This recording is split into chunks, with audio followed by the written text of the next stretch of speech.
안녕하세요. 서들입니다. 국내 상장 미국 ETF 원천징수로 시작된 절세계좌 이중과세 논란이 계속되고 있습니다. 정부에서 대안을 제시했지만 일단 계산 방식 자체가 엄청 복잡하고 혜택은 여전히 전보다 안 좋기 때문에 절세계좌 이탈 움직임이 신상치 않은데요. 특히 해외 주식 배당금이 핵심 쟁점이다 보니 배당 수익 비중이 상대적으로 큰 미국 배당 다우존스를 팔고 절세계좌 떠나는 분들이 많다고 합니다. 미국 배당 다우존스는 S&P 500, 나스닥 ETF보다 배당률 높은 종목이다 보니 절세계좌에서 모아갈 경우 이번 제도 변경으로 타격이 더 크기 때문이죠. 대부분 절세계좌에서 모아가시는 분들일 텐데 가장 규모가 큰 타미당은 2월 5일 이후로 개인 순매도액이 480억 넘었고 같은 기간 솔미당 130억, 애미당 35억 순매도 기록했다고 합니다.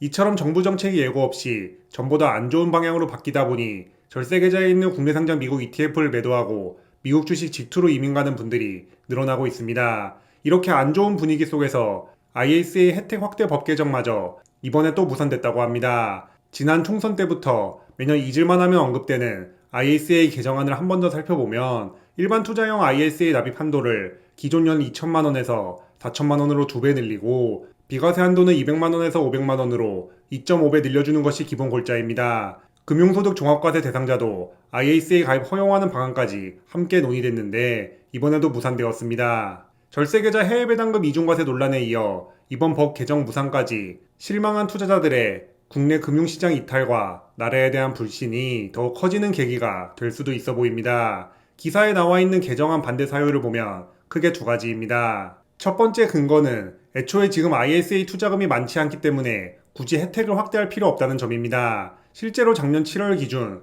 ISA 한 계좌당 평균 투자 금액은 약 532만 원이었고 투자 금액이 8천만 원 넘는 ISA 계좌는 전체의 0.2%밖에 안 됐다고 합니다. 어차피 한도 다 채워서 투자하는 사람도 거의 없으니 지금 당장 납입 한도 늘릴 필요 없다는 논리죠. 저도 첫 번째 ISA는 4천만 원 못 채우고 만기 해지했었는데 작년 12월부터 시작한 두 번째 ISA는 1억 한도 채우기를 목표로 달려보겠습니다. 두 번째 이유는 고액자산가의 ISA 가입 허용이 서민 자산 형성에 기여한다는 애초 취지와 맞지 않는다고 합니다. 물론 1년에 2천만 원 배당금 받으려면 억 단위 투자금이 필요합니다. 그래도 요즘에는 배당률 10% 넘는 고배당 커버드콜 ETF 모아가는 분들도 많다 보니 이 경우 2억을 열심히 모으면 1년에 2천만 원 배당금 받을 수 있습니다. 2억이 큰 돈은 맞지만 고액자산가라 하기엔 애매한 만큼 요즘 트렌드를 생각하면 맞지 않는 기준인 것 같습니다. 여튼 지난 총선 때부터 매년 나왔던 ISA 납입 한도와 비과세 한도 확대, 금융소득 종합과세자 가입 허용은 이번에도 이렇게 무산되었습니다. 총선 당시 기사들을 다시 찾아보니 수익 비과세 한도 폐지, 해외 상장 주식 투자 허용 같은 혁신적인 공약도 많았는데 다 필요 없고 비과세 한도만 올려줘도 정말 좋을 것 같습니다. 투자 금액과 종목에 따라 다르지만 ISA는 명세기 절세계좌인데 일반 계좌보다 세금 더 많이 내는 경우도 은근 자주 나오기 때문이죠. 일반 계좌는 미국 주식 실현 수익에 매년 250만원씩 비과세 해주는데 ISA는 만기 해지하면 시세 차익과 배당 수익 전부 합쳐서 딱 한 번만 200만원 비과세 해주는 게 전부라 발생하는 현상입니다. 관련해서 조금 더 자세한 내용은 이 영상을 참고해주세요.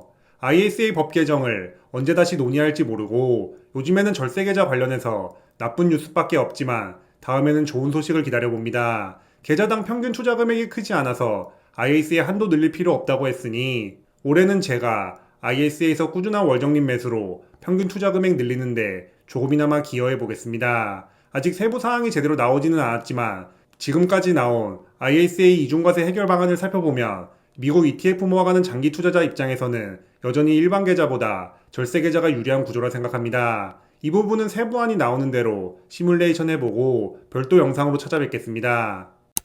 절세계좌 이중과세 논란과 ISA 혜택 무상 관련 여러 기사를 읽다가 우연히 ISA 가입자 통계를 보게 되었습니다. 중개형 ISA 가입자가 현재 500만 명이고 이는 전체 ISA 가입자의 85% 수준으로 대부분을 차지한다고 합니다. 주식 투자하는 사람이 1,400만 명이고 이 중에서 미국 주식 투자하는 서학개미가 700만 명이니 투자 금액이 많고 적음을 떠나서 중개형 ISA 이용자가 정말 많다는 사실과 이 중 85%가 20에서 40대 젊은 층이라는 사실도 이번 기회에 알게 되었습니다. 더 나은 미래를 준비하기 위해 일찍부터 관심 가지고 움직이는 분들이 정말 많다는 의미고 여기에 적절한 인센티브가 붙으니 자발적으로 금융시장 유입되는 선순환 구조도 확실히 확인할 수 있었습니다. 현재 대한민국은 OECD에서 노인 빈곤율 1위, 노인 고용률 1위입니다. 그리고 이런 추세는 점점 더 심해지고 있죠. 시간이 지날수록 국가 재정도 이쪽에 더 많이 배정될 수밖에 없고, 이는 자연스럽게 국가 경쟁력 약화로 이어질 수밖에 없습니다.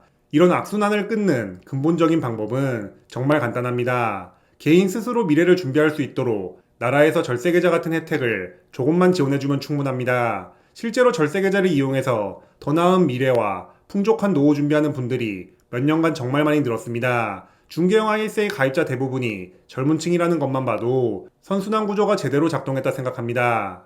요새 국민연금 개혁 논의가 다시 시작되었다고 하는데, 어떤 식으로 바뀌든 국민연금만으로는 모든 사람들의 여유로운 생활을 보장할 수는 없습니다. 결국 개인이 추가로 준비해야 하는 만큼 대한민국도 미국이나 호주처럼 안정적인 노후를 위한 문화와 시스템이 잘 자리 잡으면 좋겠습니다.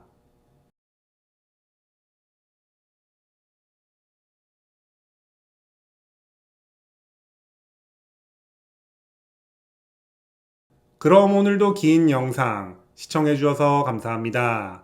제 채널이 구독자님들의 자본주의 라이프에 조금이나마 도움이 되었으면 좋겠습니다. 지금까지 서대리였습니다.